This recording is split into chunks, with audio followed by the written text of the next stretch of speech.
mau lah. Enggak mau ada putus lah.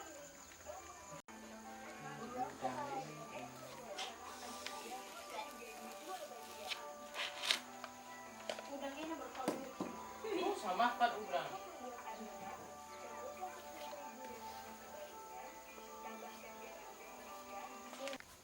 Ini adalah keluarga Maxi Sela dan Isabella Suwo di Kampung Boa Lobo, 37 km dari Kota Mbai, ibu kota Kabupaten Nagekeo, Flores, Nusa Tenggara Timur.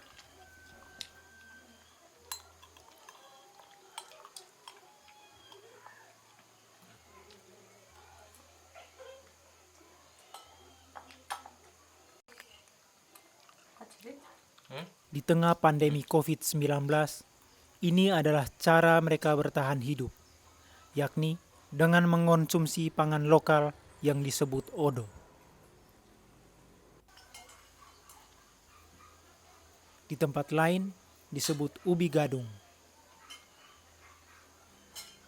Dan bagi yang tahu, ini adalah ubi beracun.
Tahun ini sebenarnya terpaksa karena dengan pandemi COVID-19 kita gali itu lebih awal, itu dari bulan April. Aprilnya kami sudah gali, terpaksa karena itu dia punya ubinya masih muda sekali, belum tua, terpaksa karena bahan pangannya sudah menipis, karena ini juga makan mengandung karbohidrat. Kami mulai gali bulan April lebih awal karena dengan masalah pandemi COVID-19.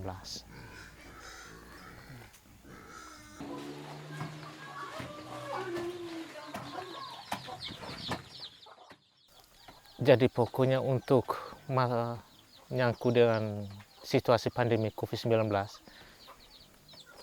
yang menjadi kendala itu ya bahan pangan. Itu beras menipis karena tidak ada pasar yang buka, sehingga akses masyarakat itu dia mau lari kemana. Banyak bahan pangan itu tidak dijual kemana-mana karena menipis. Terpaksa kita harus gali ubi ini. Ada yang di kebun, ada tomat, lombok, sayur-sayuran ada, tapi kita mau jual kemana? Kita habis dimakan. Tidak ada uang, ternak pun ada, tapi kita mau jual kemana? Uang menghasil dari mana? Tidak ada. Hampir setiap hari, keluarga Maxi keluar masuk hutan untuk mencari ubi beracun.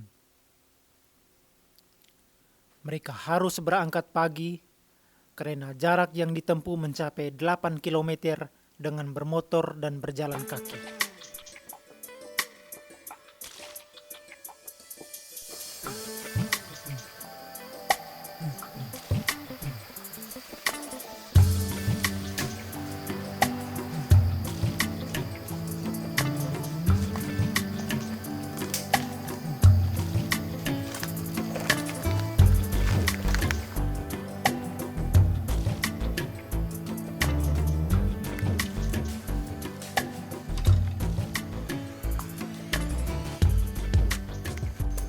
sebelum menghadapi racun dalam ubi, mereka harus menghadapi tebing-tebing yang curam dengan kemiringan hingga 45 derajat ini.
Tantangan berikutnya adalah menghindari duri-duri di batang tanaman odo atau ubi beracun ini.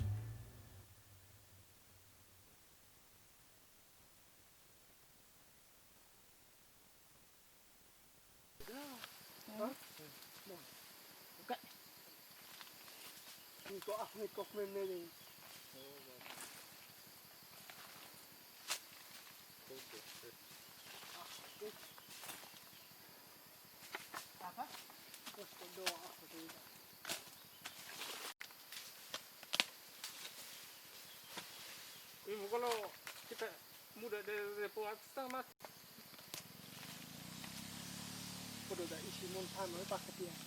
Isi po ang sook. Nagbuat ada yang mau. Tapi keluarga Maksi tak hanya menggali dan mengambil. Mereka juga menanam kembali agar dapat dipanen di tahun berikutnya. Tanam kembali.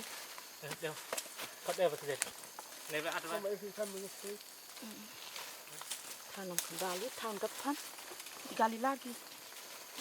tetap lokasi yang sama, tetap ya. Tidak tanam. Mati.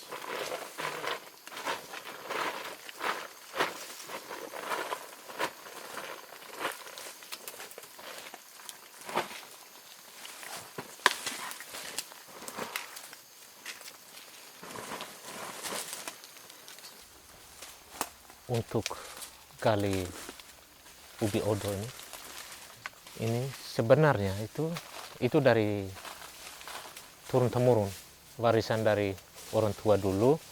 Bahwa gali ubi odo ini itu sebenarnya bulan 6-7 pas musim kemarau, saat panen itu secara rutin. Bahwa walaupun kami sudah panen, ada jagung, ada padinya, ada kita sudah panen, tapi ini menjadi rutinitas. Setiap tahun kami pernah lakukan ini pada musim kemarau, sekitar bulan 6-7.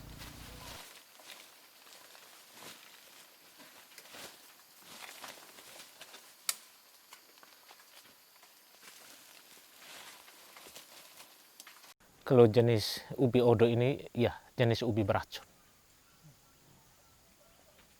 Kalau kelolanya tidak benar, tidak sesuai dengan aturan dari nenek moyang, dari leluhur kita, dia mengandung racun. Dan dia sangat berbahaya juga.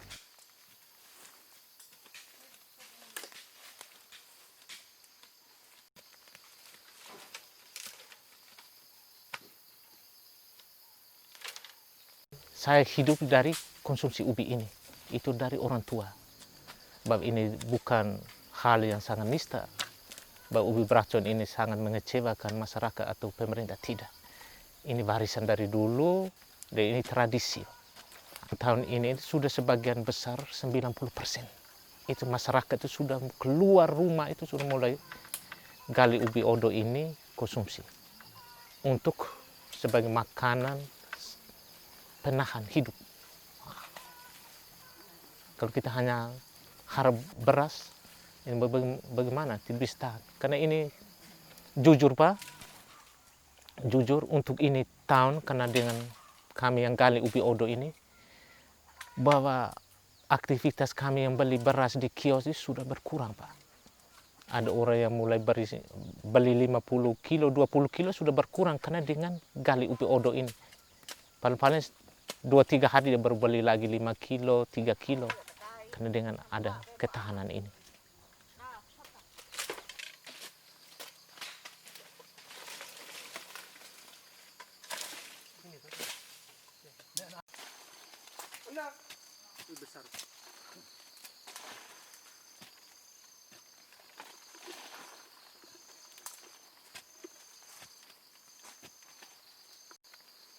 Dia main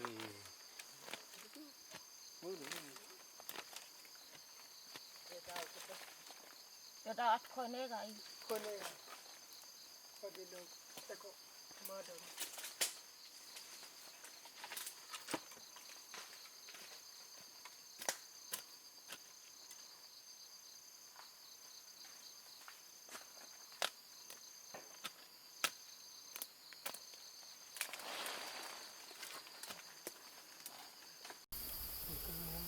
Kalau saya punya orang tua itu pernah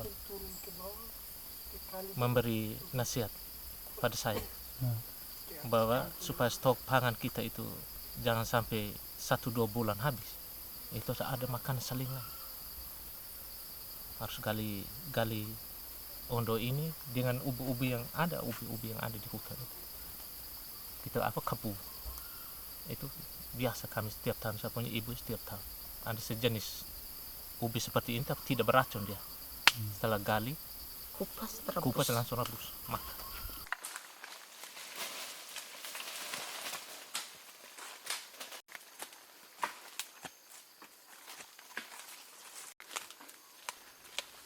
Tak hanya keluarga Maksi, keluarga Peter juga melakukan hal yang sama.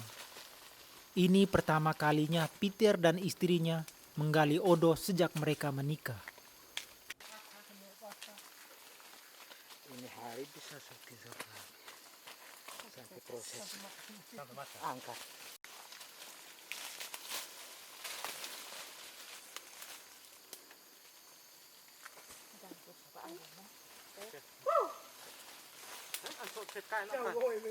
Wow, dia ada bosok.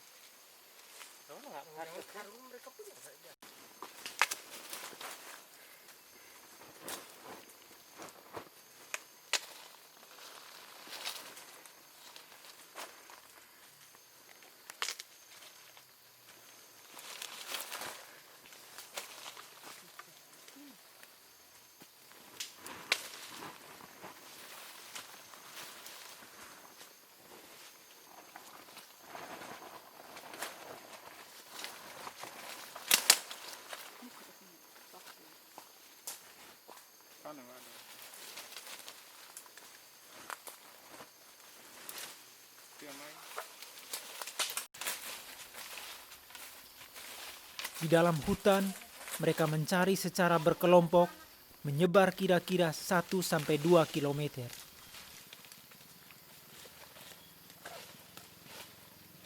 Mo ana di mani orang semua nak sakha mo sakha miun sakha. Dia nak kena. Nengah betul.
Saya kerja sebagai kuli bangunan, tapi sudah 2 bulan lebih, mau masuk 3 bulan tidak kerja.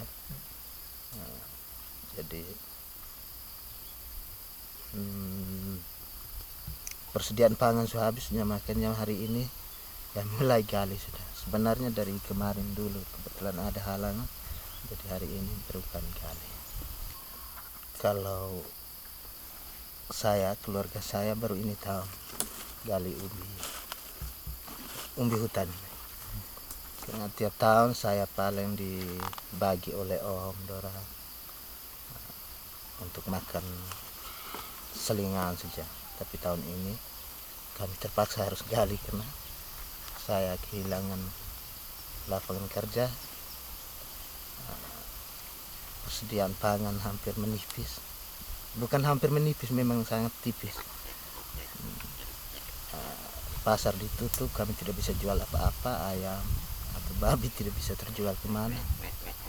Jadi kebutuhan dalam rumah semakin tinggi. Harga komoditi menurun, sembako semua naik. Jadi mau tidak mau kami terpaksa gali umbi hutan.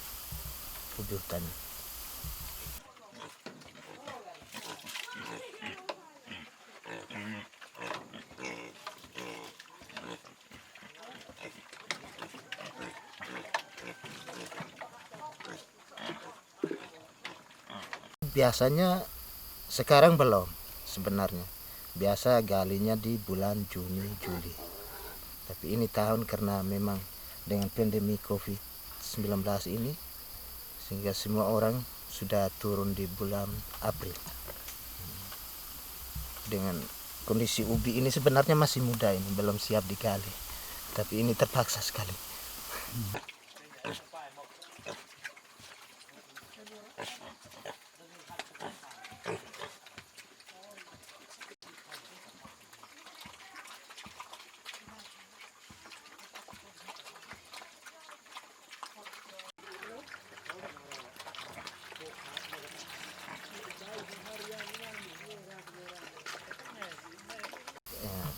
Ikut saya punya nenek karena saya dari kecil di Bolobo sini. Saya biasa ikut nenek gali, mereka rendam, itu saya selalu ikut. Terakhir itu tahun berapa? Sekitar tahun 95 mungkin. Dan mulai lagi gali tahun ini 2020 baru. Semenjak dari itu sampai sekarang baru gali lagi.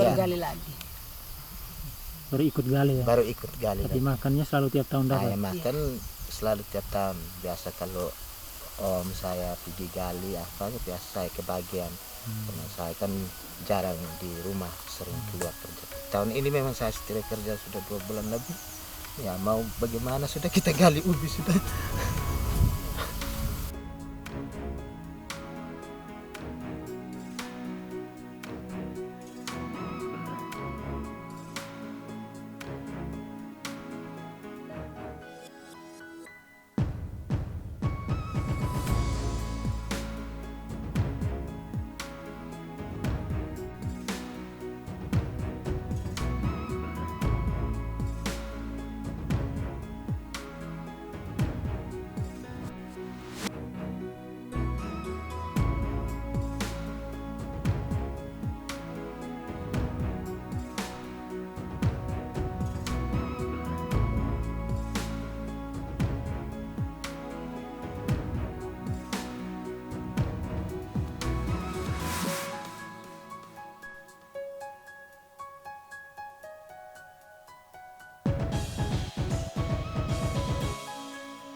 Binya kak, saksanya.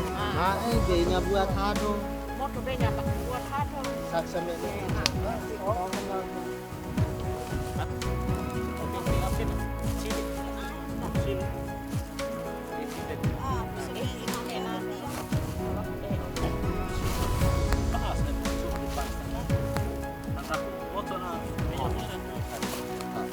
Binya hado. Ini karta dulu mama.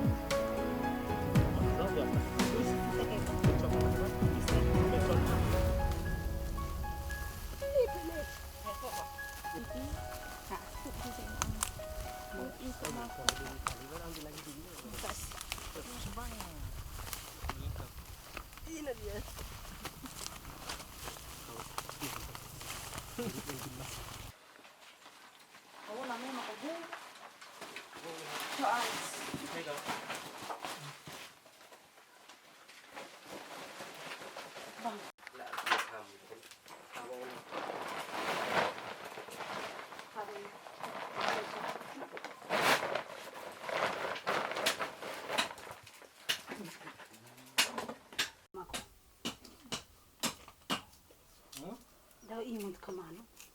Daw masalah. Ada jauh motor. Wala ka. Ako kung nga ada nga sasa dito. Dito sasa. Toska. Mama FBA. Mama FBA yang sekarang. Jadi nggak mau nanti. Ma agak gara-gara. Ana jadi dengan. Jadi kasar ni. 3-4 hari stop dulu, jangan force setiap hari. Ketika tangan tipis, darahnya dengan sendiri dia akan keluar. Kan tipis mah. Panas dia. Kami itu dia. Gawa onis lah. Sakit ni nak kayak. Masih mulus ni.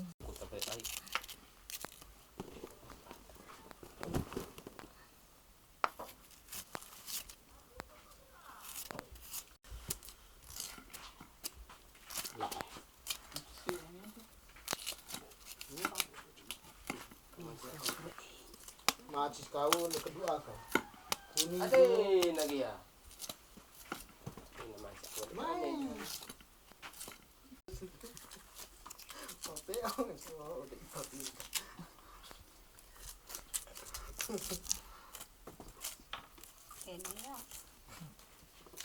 Untuk menghilangkan racunnya, itu kita harus iris secara tipis, itu hitung mili. Dia punya tebalnya itu hitung mili. Menghilangkan racunnya itu harus dengan garam yang tinggi. Rendam dengan air garam. Itu minimal 1 malam. Jadi prosesnya bahwa setelah iris, itu direndam dengan air garam selama 1 malam. Keesokan harinya itu kita langsung rendam di air mengalir. Itu bukan kita rendam di kolam, itu di kali yang air mengalir, sehingga menghilangkan air racunnya itu. Itu kita aduk itu sudah lama sekali, Pak. Harus dilihat air janinnya keluar. Nah, hilangkan warna putih, air beracun, itu rendamnya 1 malam lagi. Rendam di air mengalir di kali itu 1 malam lagi. Pape kecok kita. Lapis tuh. Merata. Lapis mabuk.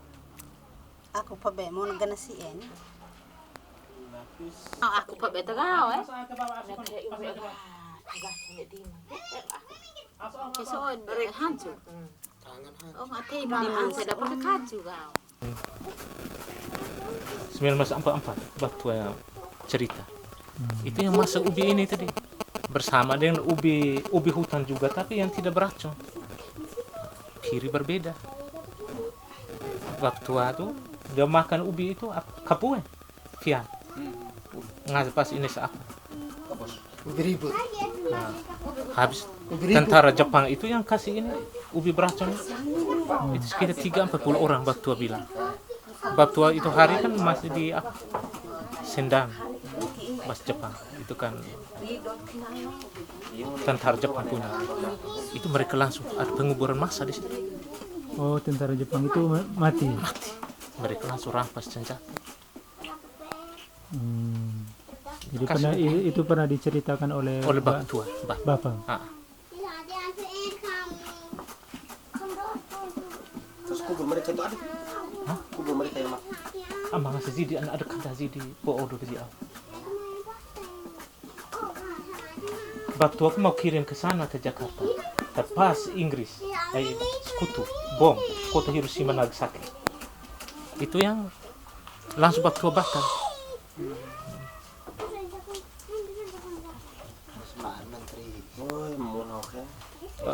Bapak tua bahasa Jepang Belanda lancar. Angkat senjata, turun senjata apa? Aman. 5 tahun berapa? 1918.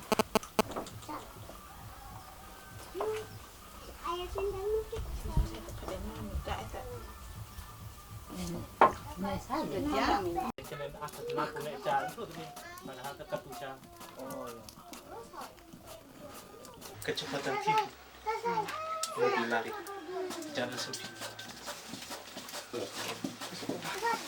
Papa, mama, Arnobus. Jam-jam. Imbang ini itu, imbang ke kamar. Aku waktu makan ikan makan ikan.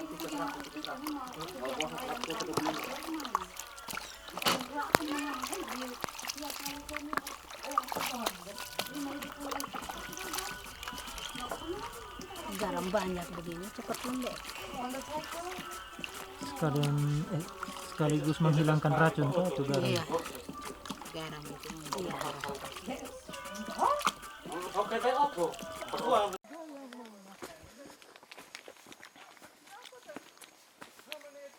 Langsung dimakan. Tapi kalau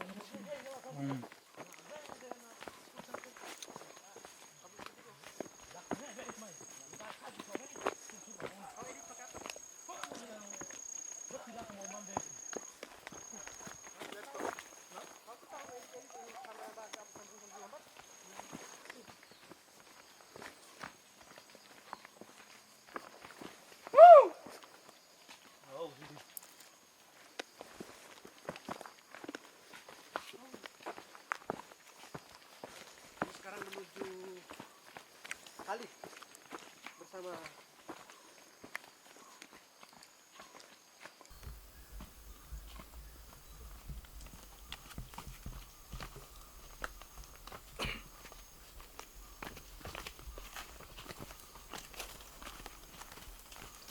bahwa ini situasi dan kondisi jalan yang masyarakat tempuh setelah ubi ondo yang sudah direndam 1 malam, yang sias haji itu mereka mulai pikul dari bawah lewat ini.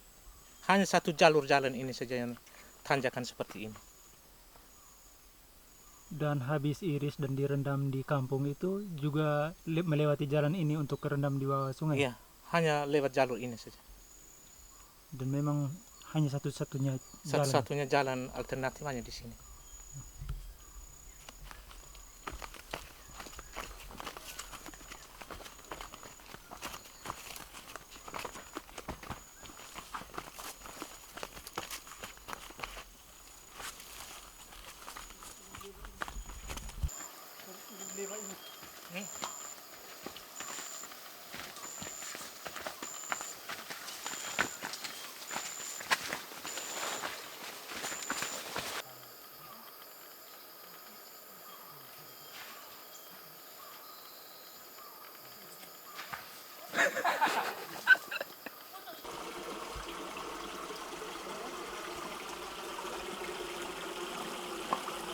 Ini Sungai Adaai.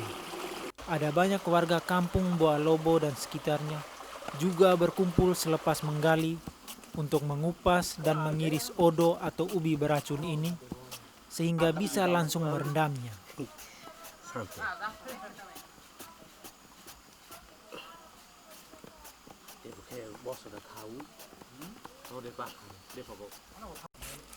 Nah, thấy cái thấy muốn phải thấy này, thấy mà em muốn ai gì đi muốn thấy tao uống phải muốn chỉ đốt khai thì cho muốn nào phải tin gì quá mà còn gì mà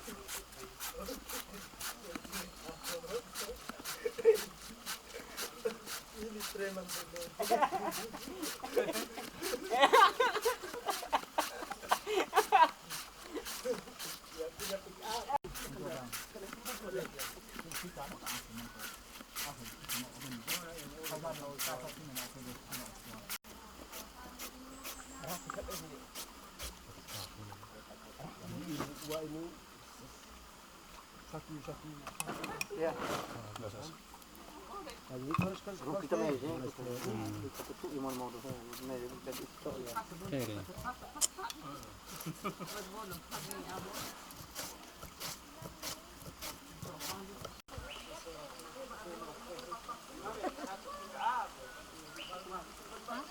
Oh, mau sana.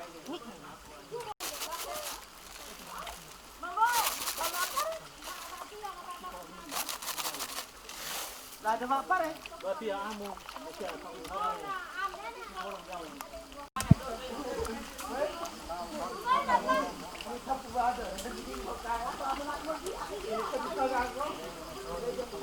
Sudah berapa lama mama di sini? Kami sudah 1 minggu lebih. Iya. Selama buat itu ubi ini, kesulitan apa yang mama rasakan? Ini tangan ini melepuk semua. Biar tangan melepuk. Pegang api tidak bisa. Sakit. Pedis. Dekat api ketika masak maksudnya. Iya. Tidak bisa. Tidak bisa. Biar karena air panas itu Tidak bisa. setengah mati. Karena air panas bang. Iya. Tidak bisa minum. Dan lebih air garam. Air lombok itu minum tidak bisa minum. Tidak bisa tahan. Sakit sekali. Sakit. Ini melepuk semua.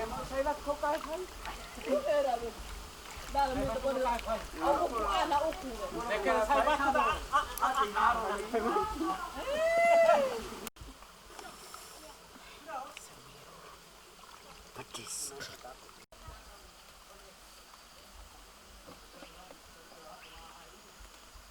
Kalau tidak bantu dengan kayu ini, memang tidak bisa pegang ini. Melepuk semua tangan.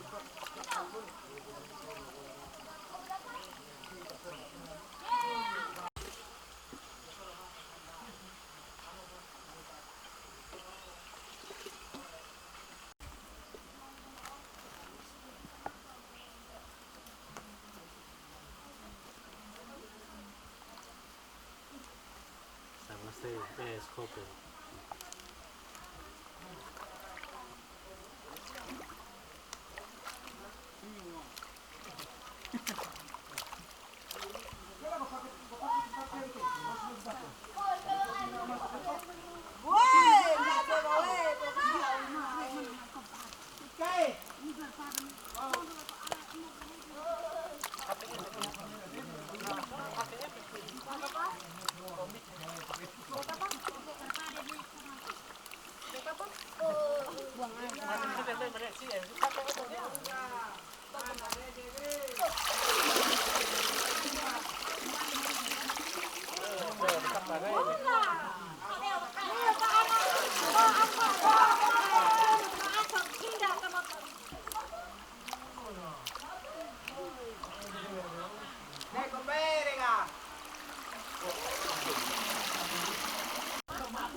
Kalau hujan terus kertas dua apa banjir? Tapi tidak ini. Itu besok tuh angkat. Benar tidak? Besok tuh angkat yang renam ini hari.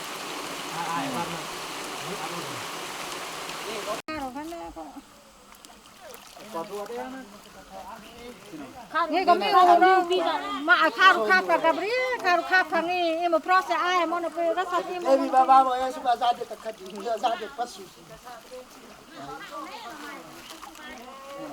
Kau pai kadi. Nghe có mấy ông này. Ini apa?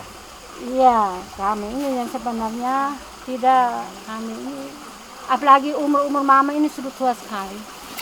Tapi penghasilan kami ini apalagi sekarang ada menderita virus corona ini tidak ada pasar begitu hasil ini lombok tomat apa kami tidak bisa dijual. Jadi yang untuk dukung untuk penambahan makanan di keluarga kami sangat kurang.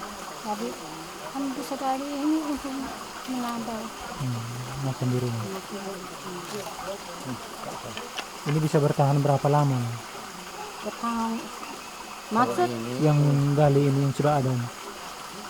ya, kita makan atau bisa taruh Makan atau untuk makan berapa kali atau berapa lama? ya, kalau kita ada makanan yang lain bisa dengan 1 minggu. 1 bulan.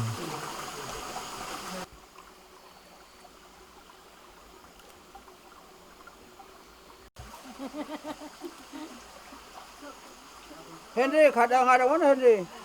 Nó không có. Chơi cả cái à?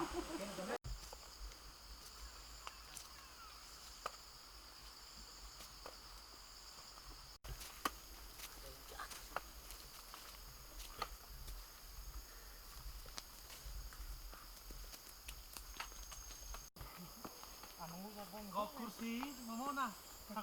Bangku kafe lah ya.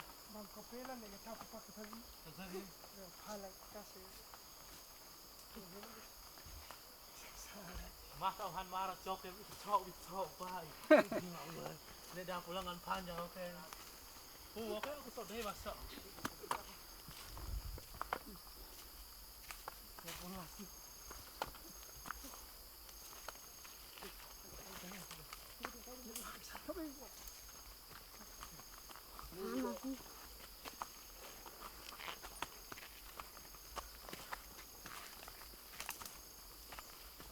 Tahu pendahar PBNU tak?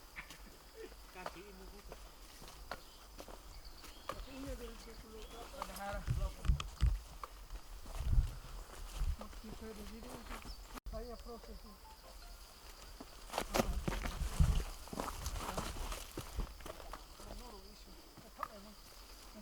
Ini yang jemur 2,5 kering toh. Oh, setelah itu masuk dalam bere atau karu, peram 2 malam gitu. Lalu kita lihat warna sudah hitam, kita jemur lagi kasih kering. Lalu mau masak, kita rendam di air dulu. Udah macam ini nih. Ini. Lalu kita peras airnya baru di danda ya ini yang sudah peram tadi. Minta airnya ini baru diperas. Peras begini baru masak. Masak juga tidak lama, paling tinggi 15 menit itu sudah bisa angkat. Kasih kering kembali.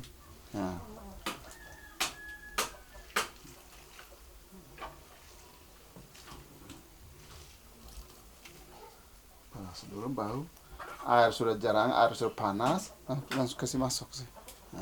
Tempo 10-15 menit, terus masuk berangkat. Ya kalau itu kita masak, kalau itu kita campur dengan kelapa, garam, supaya lebih enak toh. Alatnya nama kami disimpan sobo. Sebelum danda itu dulu kan sebelum danda muncul itu.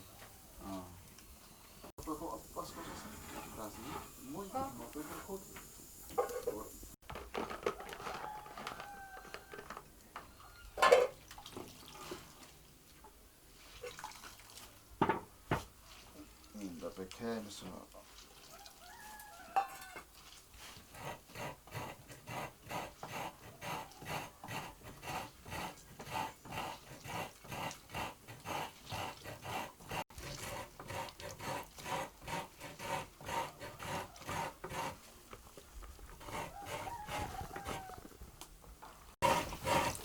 Kalau yang tumbuh itu mesti jemur kering. Nah. Ada yang pakai seperti keripik, ada yang pakai bulat ini. Nah, bulat-bulat macam ini langsung jemur. Ini bisa tahan lama. Nah, ini bisa tahun juga bisa. Nah. Kalau yang kasih bayi bisa juga ya? Bisa. Bisa. Itu yang pakai Dia tumbuk. tiada efek kayak itu. Pakai tumbuk. Nah. Dia bisa untuk bubur. Kasih tumbuk. Nah. Lalu masak, campur santan. Ada orang yang cocok itu makan yang banyak terus-terus gemuk. Barangnya naik tidak lama. Hanya kita itu belum uji coba tentang kadar gula tadi. Tapi kemungkinan kadar gula rendah. Kenapa? Dia setelah iris, rendam garam, air itu buang. Setelah itu rendam dikali selama 2 malam. Pasti kadar gula itu hilang atau turun. Biasa juga mencari ubi ini. Bukan bapak, saya juga SD itu ya karena kita siapa yang bapak itu tidak ada tuh dengan dia mama sih gali ini barang. Terus juga tidak lama dia hanya yang hati-hati waktu campur dengan garam, jangan sampai ada yang tersisa yang besar itu. Nah itu sangat berbahaya kalau iris tipis campur garam kita rendam tidak ada masalah. Pernah ada yang keracunan juga di sini. Kalau salah campur garam atau apa tuh terjadi keracunan. Pernah ada kejadian. Dan dia mabuk, dia jangan jelek. Dia mabuk, mau kami selesai. Oh, salah itu. Nah, karena waktu awal campur awal yang garam itu, kan dia lembek betul.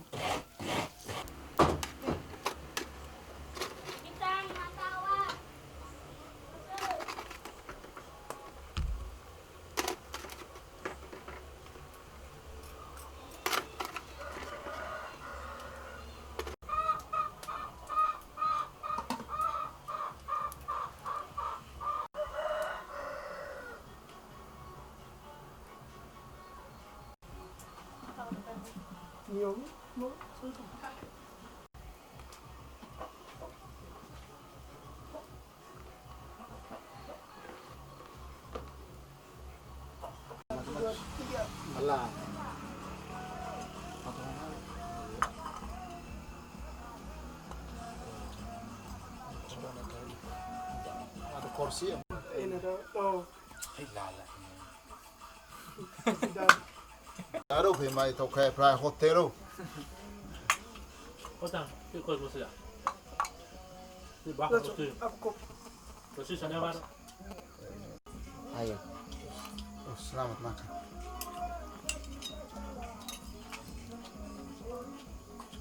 Itu ada mai kau. Kenapa kau? Ini nomor saya. Ada mai sahabat Pedro kan. Tadi. Iya. Memang kemarin kebetulan ada ibu-ibu di bawah di desa ini. Dia punya menantu dokter. Menantunya minta bahwa bapak dan mama konsumsi ini ubi hutan biar gulanya bisa turun nanti. Ternyata benar. Sejak awalnya gulanya 350. Setelah 1 minggu konsumsi ini gulanya turun jadi 180.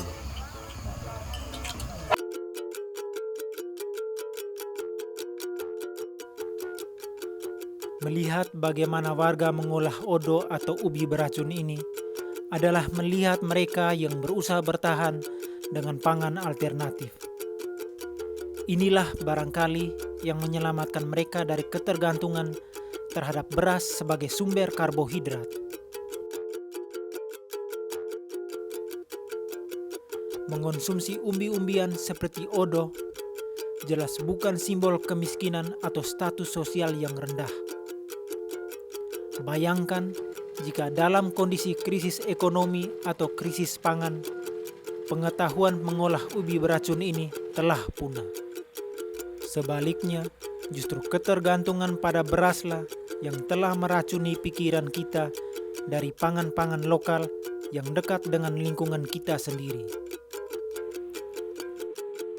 Kisah Odo akan selalu memiliki dua sisi. Sisi pertama dianggap sebagai kegagalan menyediakan akses pangan utama kepada masyarakat yang sudah sangat tergantung dengan beras. Sementara sisi lainnya adalah kisah bahwa pangan memang semestinya beragam, bukan seragam. Pangan juga semestinya diproduksi dekat dan oleh diri sendiri, bukan didatangkan dari tanah-tanah yang jauh di kampung orang. Pandemi COVID telah menyadarkan bahwa mereka yang bertahan adalah mereka yang justru memiliki sumber karbohidrat alternatif dan pengetahuan lokal yang masih terjaga.